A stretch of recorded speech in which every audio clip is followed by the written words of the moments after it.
Hi, everybody, and welcome back to Theme Thursday. Today, we are going to be talking about the competition strength. And today, I have with me two amazing strengths coach. If you guys could introduce yourself, Clarissa, we'll start with you. Hi, everyone. My name is Clarissa Tejeda. I'm the Assistant Director of Career Services, but I'm also one of the campus's certified strengths coaches.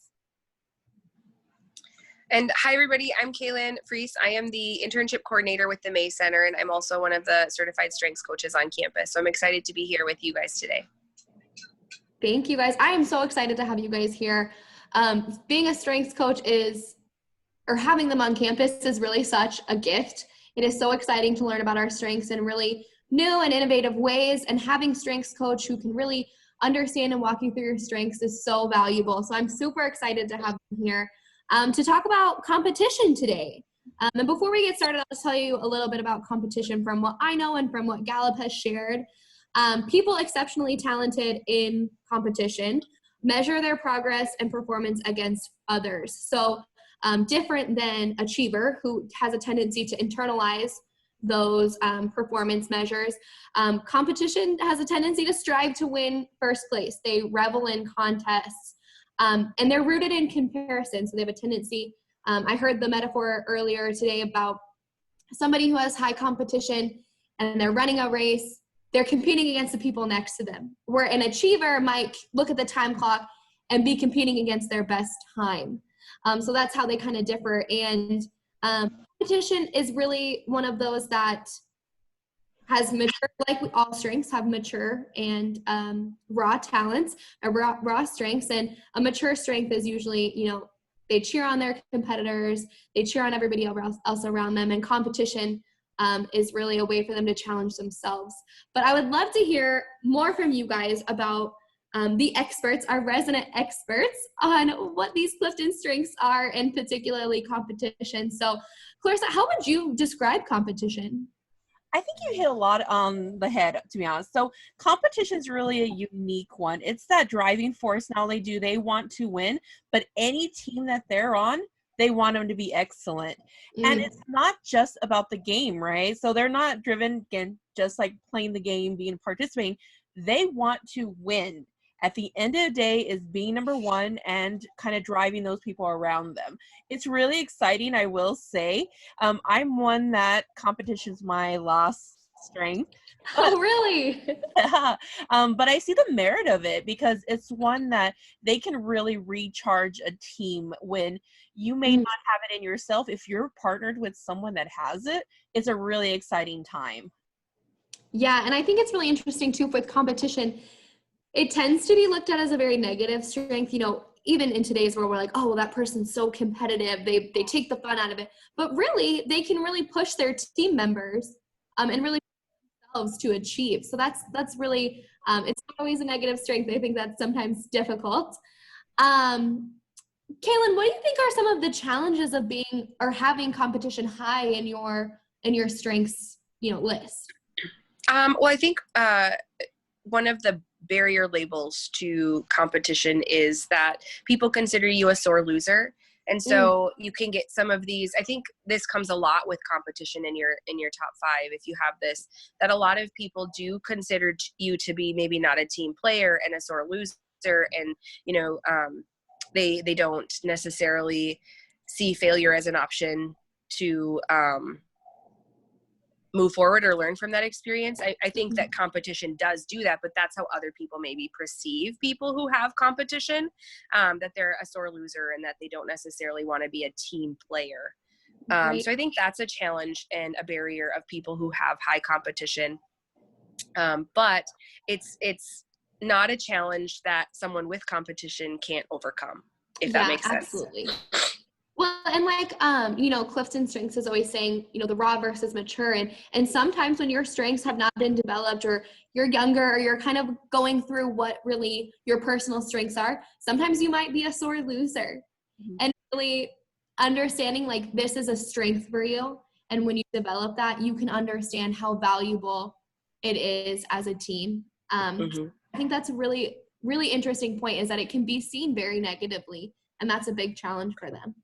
Yeah, I think another challenge is coming in second. I know people with competition strive to be number one, strive to do their best, and sometimes coming in second they can take as a loss. But I think, seeing the wins in that particular place is also something that's important, but it's not something, or I should say it's not first. So people with competition sometimes see coming in second as a negative aspect, whereas the rest of us who don't maybe have competition in our top 5, we would still take coming in second as a win. Yes. Yes, I would. Clarissa, anything to add to that? Yeah, like when you mentioned that mature, that is so important to really reflect on, because someone that is really mature in their competition, they're going to look to see, well, what were the elements of that win? What did that win look like, and how can we replicate that, right?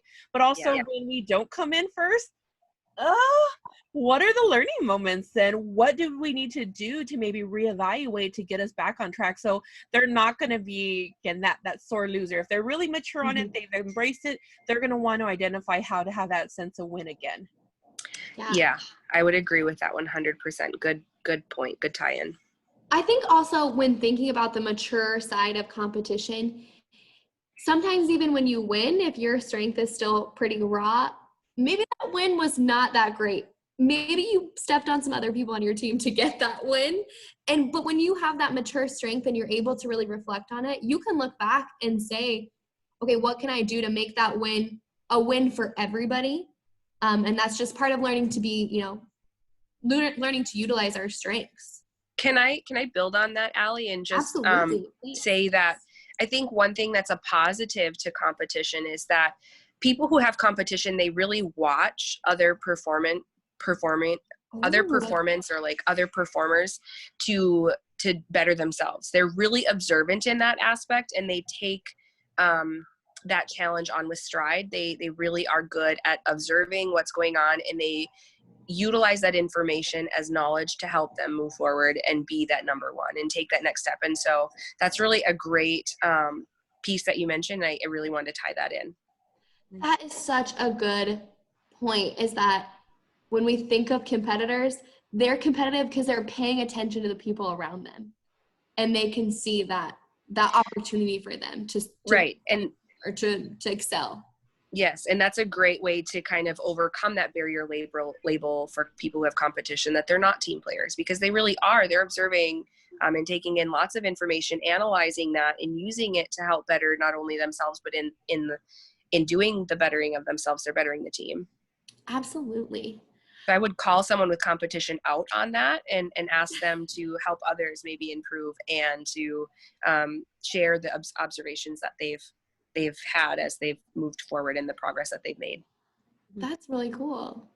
Yeah, I think it's interesting. We talk a lot in our office, like, I'm going to call you out on your strengths. I know your strength. And that's a value of knowing other people's strengths, or people on your team, their strengths, to say, I know that you excel at this, and I know that you have a strength. Let's utilize. Yeah. Clarissa, what are ways to invest in competition? So for one, it's just self-reflection. So not being afraid to actually celebrate those wins. Again, competition, they're on to the next a lot of times, but actually taking the time to see, well, what did that look like? And how can I replicate that? Also finding those friends that are naturally really competitive, right? Having that someone to always push and kind of compare with, not in a way that you're trying to replicate them, no, but just knowing that, hey, they're going to want to do great. I'm going to be right there with them. I'm going to try to one up, right? That is a huge drive. Also just making sure that maybe see, well, who are those mentors? Who are those people that you're like, oh my goodness, I would love to be that one day, right? Kind of like reading on them, researching, and what are some of the things they've done, and really seeing, well, how can I focus on my development to compete with them in a way? So it's a lot of self-reflection, I would say. Yeah. I think it's interesting. I was listening to a podcast this morning and trying to remember the exact numbers, but I think on average, competition is not a very high strength. I think it's about 26 on average. And I don't think you'll be surprised to know that it's higher for men than women. Normally on average for women, it's about 30, and for men, it's about number 11, which is a big kind of, but I think there's, we always say there are other strengths that influence those as well. But yeah, I think that's really interesting. There are a lot of different strengths, and that's just a little bit of tidbit on some data for strengths. You know, I love my numbers. And other strengths, it is going to be really important just to take the time to invest in it. Because again, we want to make sure, Jaguars, that y'all understand that with Clifton strengths, those top 5 are just raw talent, right? And to actually take the time to invest in them and to reflect on them, they're not going to be naturally mature and strengths. So we want to make sure that people are taking the time to actually think about them. Yeah, and that's what I mean. Our Clifton Strengths coaches on campus, I'm not sure how many there are at this point in time, but there are several Clifton Strengths coaches on campus. We utilize Clifton Strengths throughout every department, and students really have this opportunity. Jaguars, you guys have this amazing opportunity to schedule an appointment to learn about, you know, your top 5 sometimes are pretty, like Clarissa said, they're the obvious ones. You're like, yeah, I use these every day. But how can we make them better and develop them? And that's what our strengths coaches are for, and what you guys are fabulous at. And even if you've had, you know, developed your strengths for a long time, I feel like I still am learning about my strengths every day and coming to you guys all the time and saying, this happened. What do I do now? Like, I don't understand how this happened. And then FY, so even also with strengths, so I think people sometimes think, well, this is just geared towards one occupation, right? So say with competition, automatically people think, well, it's all business center. That's all it's going to be. Absolutely not. It just so happened was working with some of the freshmen. We had 3 students. There was one that was a finance major that he was very focused on numbers performance, because FYI with competition, they love things that could be measured, right? That they have wins, that they can actually experience that and see that it's viable and they can get recognized.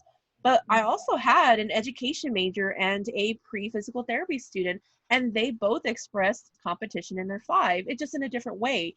That teacher, they're like, you know, I really want my students to excel. I want them to do beautifully on the assessments and to really learn that content. So they use competition to create really meaningful experiences for their students because they had pride in it, right? Same thing with the physical therapy student. So, you know, I want my patients, they had an interest in sports medicine. So I want my clients to excel as athletes. So I'm going to make sure I can deliver quality performance through them as well, because they wanted that win and the be number 1 through their patients. So it is really interesting to see. I think people think, well, it's just about me. No, it's about, again, the bigger picture here. Yeah, that is so interesting to think, like, there are a lot of different majors that you can be in and a lot of different careers in the world, and everybody has their top 5 strengths. Everybody has different top 5 strengths. So even if you have competition very high, that doesn't necessarily mean you're an athlete. There are so many ways that to be competitive and to want to excel in different ways. So yeah, thank you for sharing that. Kaelyn, what are some tips that you have for collaborating with someone who has competition pretty high up for them? Yeah, this is a great question. And especially as you work in teams, knowing what your team members' strengths are and how you can utilize their strengths to the full potential of the team is really important. One thing with competition that I do want to point out that I think it's overlooked, because competition is sometimes seen, like I've mentioned, as a negative thing at times. And so the thing that I want to mention is that people with competition actually bring a sense of energy to the group, and like an aspiration to be the best or to do the best. And so kind of channeling that energy and using that energy to motivate the team, I think is really important, tapping into that piece of the strength. I also think, again, I'm going to go back to kind of what I mentioned before, in that people with competition are really aware of their surroundings, really aware of their peers and other people who may be their competition. And so they're going to use that information and that data and that analytics to help move themselves forward. And I think tapping into that and utilizing that person to kind of pull out that information so that you can be the best you can know what your sister institution is doing, or your competition is doing, or how you can use that information. So they're going to bring some data and some analytics to the mix that is going to potentially help you move forward and progress in a way that's best for the team. What else, Clarissa? Can you think of anything else that I'm missing that might be helpful?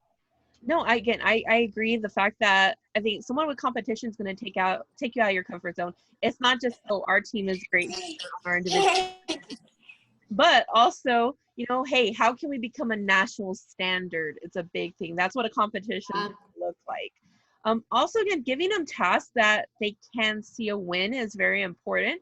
Recognition is kind of critical for these. Yes, agreed. Yeah, not participation ribbon, right? They want to be like, hey, this is my trophy. This is what I did.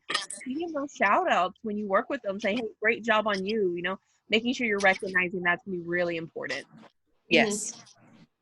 I would agree with that 100%. That recognition is really important.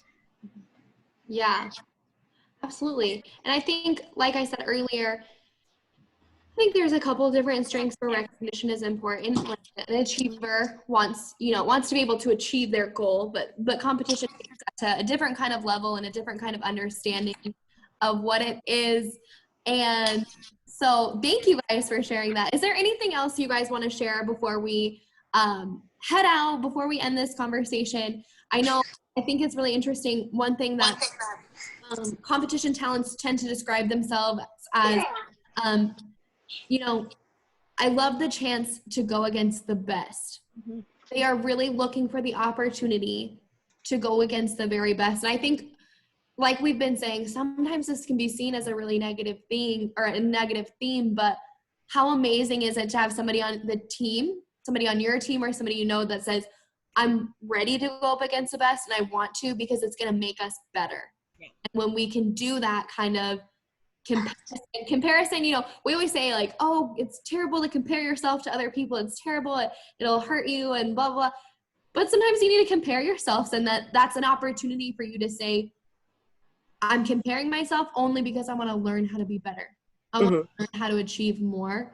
And I want to see you as an aspiration to where I want to be. So I think it's a really interesting way to look at it. I mean, people hate the word comparison. They hate to say, I'm going to compare myself against other people or other, like we said, institutions or other, maybe even groups. If you are the president of a group and you feel like you're constantly comparing yourself, and that can be negative sometimes for sure, but sometimes that comparison can really help you to grow. It can push you. So I think that's a really interesting way, especially for a lot of our Jaguars who might be leaders in their different groups, or who are, at where they're at right now and saying, oh, I want to be on the dean's list. I want that 4.0. I want to excel at everything, and I want to compete against the best. And therefore, I'm going to push myself to be in courses that are more difficult, or I'm going to push myself to be in an organization where we get to have this interaction. And I want my best. So I think that's a really interesting part of competition. Yeah, I would agree. The only thing that I would add is that, sorry guys, my little guy's here. The only thing that I would add that I forgot to mention is that people with competition are really goal-oriented also. So using that to help your team set goals and to drive that success as well, I think that's really important. And that they are sometimes like seeing there's a lot of negative viewpoints that come with competition, unfortunately, but there's a lot of positives to having it as a strength. And I challenge those of you who don't have competition, if there's somebody on your team who does, to look for the positive in their strength and not necessarily go into those labels and those barrier labels. Absolutely. We're here to challenge each other and to challenge ourselves in understanding these strengths and to utilize our strengths to the best of our ability. Speaking of our best strengths, next theme Thursday is learner. I do have learner. So many of our teams are very much embracing of learner, and I think it's really higher education, our industry. There's a lot of learners, so it'll be a great conversation that we'll have. Yeah. All right. Well, I look forward to it. And again, thank you guys so much for being here, for sharing so much wisdom. You guys can always connect with us via Tamusa Mays. And all of our social media, if you look there on the screen, we've got Facebook, LinkedIn, Instagram, YouTube, and Twitter. Of course, you can always email us, mays@tamusa.edu and tamusa.edu/mays for looking at all of the resources that we have during this time of virtual. I almost want to say the reality of being virtual, but if you need anything, always reach out to us. We really appreciate you guys. Thank you so much for being here. We'll see you next Thursday. Bye, guys. Bye. Bye, guys. Thanks.